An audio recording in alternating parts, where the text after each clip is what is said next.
이 내용이 궁금했다. 제15회 죽도록 충성하라 그리하면 생명의 관을 주리라라는 말씀의 참 의미는? 오늘은 요한계시록 2장 10절 내가 죽도록 충성하라 그리하면 내가 생명의 관을 내게 주리라라는 말씀을 살펴보는 시간을 가져보도록 하겠습니다. 먼저 저의 경험 하나를 말씀드리도록 하겠습니다. 저는 한때 충성이라는 말을 정말로 많이 사용했었습니다. 언제 이 말을 정말로 많이 사용했을까요? 대부분이 짐작하시겠지만 바로 군 생활할 때였습니다. 아침에 눈을 떠서 저녁에 눈을 감을 때까지 가장 많이 입 밖으로 나오는 말이 충성이라는 말이었습니다. 하루에 몇 번이나 충성 구호를 외쳤는지 세어보지는 않았지만 적어도 수십 번 이상, 많게는 100번도 넘게 했을 거라는 생각이 듭니다. 이 사람을 봐도 충성, 저 사람을 봐도 충성이었습니다. 그런데 충성이라는 말을 저만 그렇게 많이 쓴 것은 아닐 것입니다. 군대를 다녀온 대부분 남자는 충성이라는 말을 정말 많이 쓰셨을 것입니다. 물론 부대에 따라 구호가 다르기는 했지만 가장 많은 부대에서 충성이라는 구호를 사용했기 때문에 충성이라는 용어는 대한민국 남자들이 가장 많이 사용한 용어 중에 하나라고 할 수 있습니다. 그런데 군대는 왜 이렇게 충성을 강조했을까요? 그 이유는 아주 간단합니다. 군대는 명령에 따라 움직이는 조직이기 때문입니다. 위에서 명령을 내리면 아래는 반드시 그 명령을 수행해야 하는 조직이기 때문입니다. 그래서 윗사람을 만나면 충성이라는 구호를 외치며 인사를 하게 하는 것입니다. 윗사람이 언제 어떤 명령을 내리더라도 반드시 그 명령을 받들겠다는 약속과 다짐으로 충성을 외치게 하는 것입니다. 그래야 군대라는 조직이 유지될 수 있기 때문입니다. 즉 충성은 어떤 조직을 견고하게 유지하기 위한 수단적 가치를 지닌 말이 되는 것입니다. 충성의 사전적 의미를 봐도 알 수 있습니다. 국어사전은 충성이라는 용어를 국가나 임금, 윗사람 등을 위해 몸과 마음을 다함이라고 풀이하고 있습니다. 즉 국가를 유지하기 위한 수단으로, 임금 자리를 견고히 지키기 위한 수단으로, 윗사람의 유익과 이익을 지키기 위한 수단으로 국민에게 혹은 아랫사람들에게 요구하는 것, 그것이 바로 충성이 되는 것입니다.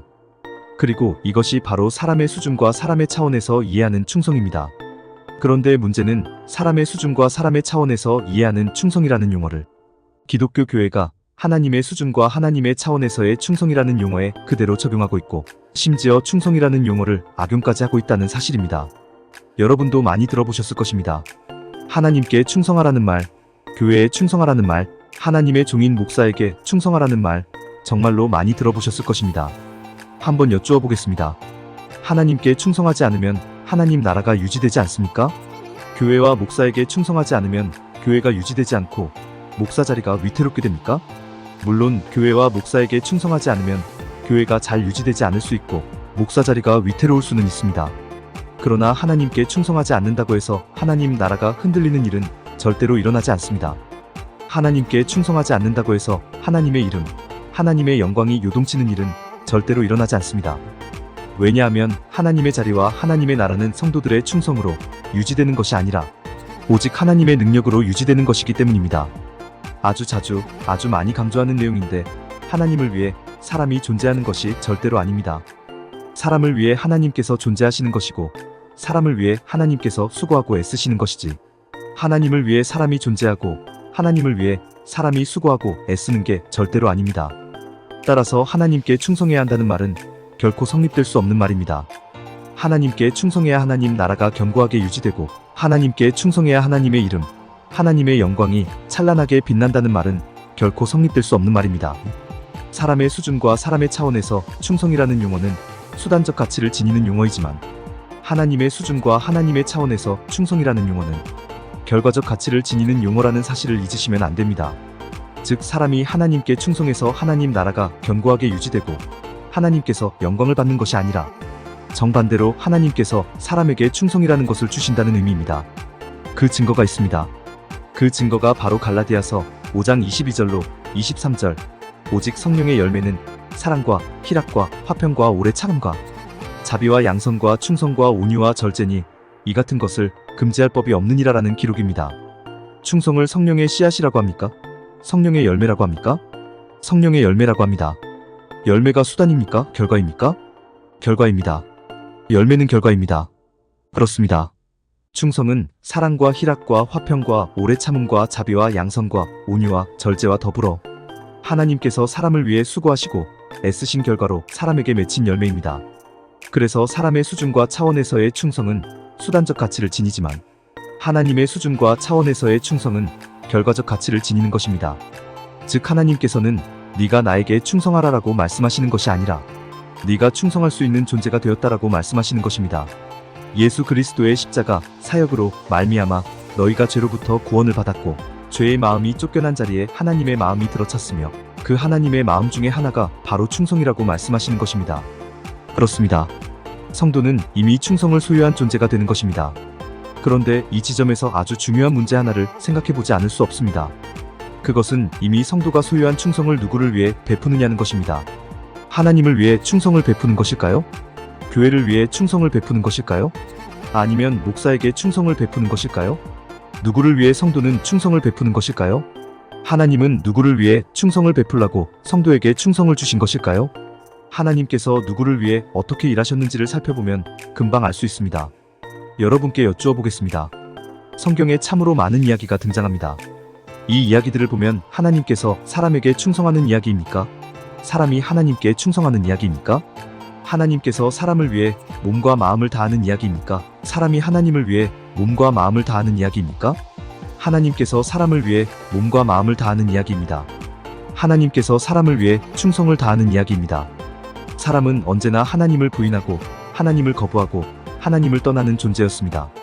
그런 사람을 언제나 하나님이 먼저 찾아주셨고 그 사람의 온전함을 위해 하나님께서 몸과 마음을 다하셨습니다. 아브라함에게도 그랬고 모세에게도 그랬고 여호수아에게도 그랬고 다윗에게도 그랬습니다. 하나님의 충성 대상은 바로 사람이었습니다. 그렇다면 하나님께서 성도에게 주신 충성은 누구를 대상으로 하는 것이겠습니까? 바로 사람을 대상으로 하는 것입니다. 하나님께서 사람을 충성의 대상으로 삼으셨듯이 성도도 사람을 충성의 대상으로 삼는 것입니다. 하나님이 아니라, 교회가 아니라, 목사가 아니라 사람을 위해 나의 몸과 나의 마음을 다하는 것입니다. 그것이 하나님께서 바라시는 충성입니다. 제가 이렇게 말씀을 드리면 요한계시록 2장 10절 내가 죽도록 충성하라. 그리하면 내가 생명의 관을 내게 주리라라는 말씀이 있는데 여기서 충성의 대상이 하나님이 아니냐고 따지고 싶으신 분들이 계실 것입니다. 하나님께 죽도록 충성하면 하나님께서 생명의 면류관을 상으로 주시겠다는 말씀이 아니냐고 따지고 싶으신 분들이 계실 것입니다. 그런데 조금만 곰곰이 생각해보면 하나님께 충성하면 생명의 면류관을 상으로 받는 말이 결코 성립될 수 없다는 것을 이해하게 됩니다. 하나님께서 사람에게 상을 주시고 하나님께서 사람에게 복을 주시는데 전제를 달면 되겠습니까? 안 되겠습니까? 안 됩니다. 하나님께서 자격과 조건을 요구하면 되겠습니까? 안 되겠습니까? 안 됩니다.